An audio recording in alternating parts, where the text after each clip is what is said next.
ನಮಸ್ಕಾರ ವಿದ್ಯಾರ್ಥಿಗಳೇ, ದ್ವಿತೀಯ ಪಿಯುಸಿಯ ಒಂದು ಇತಿಹಾಸಕ್ಕೆ ಸಂಬಂಧಿಸಿದಂತೆ ಕರ್ನಾಟಕ ಶಾಲಾ ಪರೀಕ್ಷಾ ಮತ್ತು ಮೌಲ್ಯ ನಿರ್ಣಯ ಮಂಡಳಿಯು ಒಂದು ನೀಲಿ ನಕ್ಷೆ ಮತ್ತು ಮಾದರಿ ಪ್ರಶ್ನೆ ಪತ್ರಿಕೆಗಳನ್ನ ಪ್ರಸಕ್ತ ವರ್ಷಕ್ಕೆ ಸಂಬಂಧಿಸಿದಂತೆ ಹೊರಡಿಸಿದ್ದಾರೆ.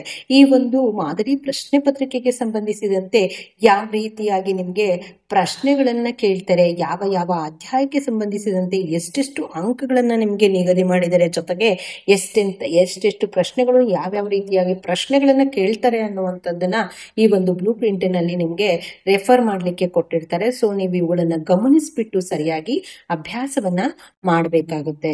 ಹಾಗಿದ್ರೆ ಇಲ್ಲಿ ನಾವು ಮೊದಲಿಗೆ ನೋಡ್ತಾ ಹೋಗೋಣ. ಮೊದಲಿಗೆ ಇಲ್ಲಿ ಅಧ್ಯಾಯಗಳ ಹೆಸರುಗಳನ್ನ ಕೊಟ್ಟಿದ್ದಾರೆ, ಬೋಧನಾ ಅವಧಿ ಎಷ್ಟಿರುತ್ತೆ ಅಂತ ಕೊಟ್ಟಿದ್ದಾರೆ, ನಿಗದಿಪಡಿಸಿದಂತ ಅಂಕಗಳನ್ನ ನೋಡಿದ ಹಾಗೆ 1 ಅಂಕದ ಪ್ರಶ್ನೆಗಳನ್ನ ಎಷ್ಟಿರುತ್ತೆ, ಜೊತೆಗೆ 2 ಅಂಕದ ಪ್ರಶ್ನೆಗಳು, 5 ಅಂಕದ ಪ್ರಶ್ನೆಗಳು, 10 ಅಂಕ ಮತ್ತು 4 ಅಂಕ ಮತ್ತು 10 ಅಂಕದ ಪ್ರಶ್ನೆಗಳು ಮತ್ತೆ ವಿಕಲಚೇತನ ವಿದ್ಯಾರ್ಥಿಗಳಿಗಾಗಿ ಇರುವಂತಹದ್ದು ಇಲ್ಲಿ ನೋಡ್ತಾ ಹೋಗೋಣ. ಆಗ ಏನಲ್ಲಿ ನಿಮ್ಗೆ ಇರುವಂತಹದ್ದು 20 ಅಂಕಗಳನ್ನ ನಿಗದಿ ಮಾಡಿರ್ತಾರೆ. ನಿಮ್ಗೆ ಈಗಾಗ್ಲೇ ಗೊತ್ತಿದೆ ಭಾಗ ಏನಲ್ಲಿ ಇರುವಂತಹ ಒಂದು ಪ್ರಶ್ನೆಗಳಿಗೆ ಯಾವ ರೀತಿಯಾಗಿ ಅಂದ್ರೆ ಮಲ್ಟಿಪಲ್ ಚಾಯ್ಸ್ 5 ಇರುತ್ತೆ, ಮ್ಯಾಚ್ ದ ಫಾಲೋವಿಂಗ್ ಇರುತ್ತೆ, ಫಿಲ್ ಇನ್ ದ ಬ್ಲಾಂಕ್ಸ್ ಇರುತ್ತೆ, 1 ಅಂಕದ ಪ್ರಶ್ನೋತ್ತರಗಳು ಕೂಡ ಇರುತ್ತೆ. ಒಟ್ಟಾರೆ 20 ಅಂಕಗಳು ನಿಮಗೆ ಅಲ್ಲಿ ಇರುತ್ತೆ. ಇನ್ನು ಭಾಗ ಬಿಗೆ ಸಂಬಂಧಿಸಿದಂತೆ ನಿಮಗೆ ಇರುವಂತದ್ದು 16 ಅಂಕಗಳು, ಹಾಗೆ 2 ಅಂಕಗಳು. ಇನ್ನು 5 ಅಂಕಗಳಿಗೆ ಸಂಬಂಧಿಸಿದ 5 ಅಂಕದ ಪ್ರಶ್ನೆಗಳು ನಿಮಗೆ 10 ಅಂಕಗಳಿಗೆ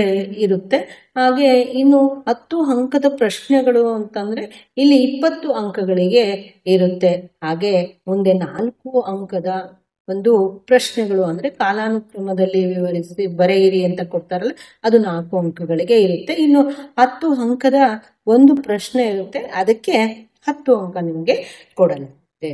ಇದು ಒಂದು ವಿಕಲಚೇತನ ವಿದ್ಯಾರ್ಥಿಗಳಿಗಾಗಿ ಇರುವಂತಹದ್ದು. ನಿಮ್ಗೆ ಇರುವಂತದ್ದು 80 ಅಂಕಗಳನ್ನ ನಿಗದಿ ಮಾಡಿರ್ತಾರೆ, 39 ಪ್ರಶ್ನೆಗಳನ್ನ ಒಳಗೊಂಡಿರುತ್ತೆ. ಇಲ್ಲಿ ನೋಡ್ತಾ ಹೋಗೋಣ.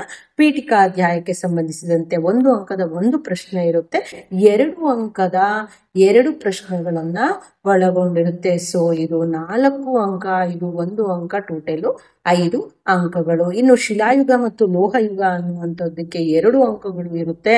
ಅಂದ್ರೆ ಇಲ್ಲಿ 2 ಅಂಕದ ಒಂದು ಪ್ರಶ್ನೆಯನ್ನ ಇಲ್ಲಿ ಕೇಳಲಾಗುತ್ತೆ.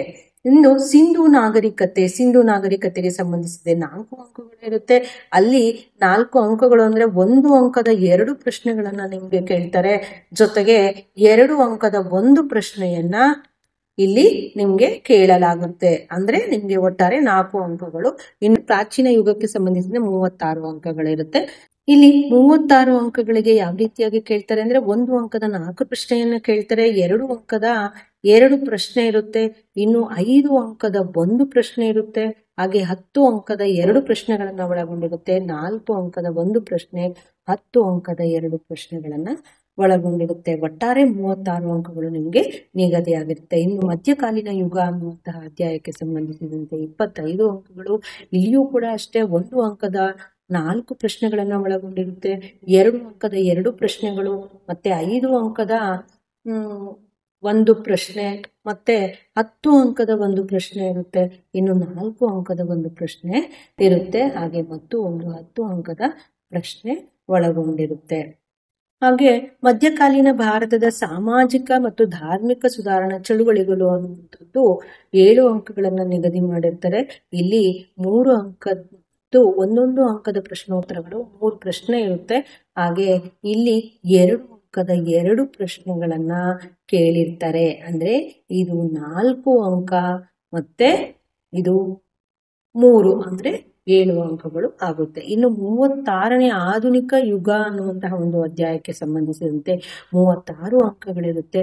ಅಲ್ಲಿ ಯಾವ ರೀತಿಯಾಗಿ ಮಾರ್ಕ್ಸ್ ಅನ್ನ ಬೈಫರ್ಮೇಟ್ ಮಾಡ್ತಾರೆ ಅಂದ್ರೆ 1 ಅಂಕದ 6 ಪ್ರಶ್ನೆಗಳನ್ನ ಕೇಳ್ತಾರೆ. ಅಂದ್ರೆ multiple choice, match the following, fill in the blanks ಅಥವಾ 1 ಅಂಕದ ಪ್ರಶ್ನೆ, ಅವುಗಳನ್ನ ಒಟ್ಟಾರೆ 6 ಕೇಳಿರ್ತಾರೆ.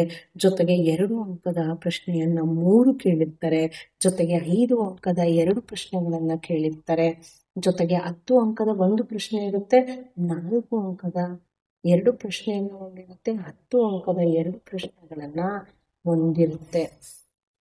ಸೊ ಹೀಗೆ 36 ಅಂಕಗಳು ನಿಮಗೆ ಕೊಡಲಾಗುತ್ತೆ. ಹಾಗೆ ಇನ್ನು ಮುಂದೆ ಭೂಪಟದ ಕಾರ್ಯವನ್ನ ಮಾಡಲಿಕ್ಕೆ 5 ಅಂಕ ಇರುತ್ತೆ. ನಿಮಗೆ ಭೂಪಟವನ್ನ ಗುರುತಿಸ್ಬಿಟ್ಟು ಅದರಲ್ಲಿ ಸ್ಥಳವನ್ನ ಗುರುತಿಸ್ಬಿಟ್ಟು ಆ ಒಂದು ಸ್ಥಳದ ಬಗ್ಗೆ ವಿವರಣೆಯನ್ನು ಬರೆಯುವಂಥದ್ದು 5 ಅಂಕ ಇರುತ್ತೆ. ಇಷ್ಟು ನಿಮ್ಮ ಒಂದು ಬ್ಲೂ ಪ್ರಿಂಟಿನಲ್ಲಿ ಅಧ್ಯಾಯಗಳಿಗೆ ಸಂಬಂಧಿಸಿದಂತೆ ಕೊಟ್ಟಿರಬಹುದಾದಂತಹ ಒಂದು ಅಂಕಗಳು. ಇವುಗಳನ್ನ ನೀವು ಆಧರಿಸಿಬಿಟ್ಟು ಸರಿಯಾಗಿ ಅಧ್ಯಯನವನ್ನ ಮಾಡಿದ್ರೆ ನೀವು ಸುಲಭವಾಗಿ ಯಥೇಚ್ಛವಾದಂತಹ ಅಂದ್ರೆ ನಿಮಗೆ ಇರುವಂತಹ ಅಂಕಗಳನ್ನ ಅಂದ್ರೆ 80 ಅಂಕಗಳನ್ನು ಕೂಡ ನೀವು ಸುಲಭವಾಗಿ ಪಡಿಬಹುದು. ನೋಡಿ, ಯಾವ ಯಾವ ಅಧ್ಯಾಯಕ್ಕೆ ಸಂಬಂಧಿಸಿದಂತೆ ಎಷ್ಟೆಷ್ಟು ಅಂಕಗಳಿಗೆ ನೀವು ಇಂಪಾರ್ಟೆನ್ಸ್ ಅನ್ನ ಕೊಟ್ಟು ಓದಬೇಕು ಅನ್ನುವಂಥದ್ದನ್ನ ಬ್ಲೂ ಪ್ರಿಂಟ್ ಅನ್ನ ಆಧರಿಸಿಯೇ ನೀವು ಅಧ್ಯಾಯವನ್ನ ಮಾಡಬೇಕು. ಸೊ ಇಷ್ಟು ನಿಮ್ಮ ಒಂದು ಇತಿಹಾಸಕ್ಕೆ ಸಂಬಂಧಿಸಿದಂತಹ ಒಂದು ನೀಲಿ ನಕ್ಷೆ ಆಗಿತ್ತು. ಮುಂದಿನ ಒಂದು ವಿಡಿಯೋದಲ್ಲಿ ಈ ಒಂದು ಮಾದರಿ ಪ್ರಶ್ನೆ ಪತ್ರಿಕೆಯ ವಿಶ್ಲೇಷಣೆಯನ್ನು ನಾವು ಮಾಡ್ತಾ ಹೋಗೋಣ. ಧನ್ಯವಾದಗಳು.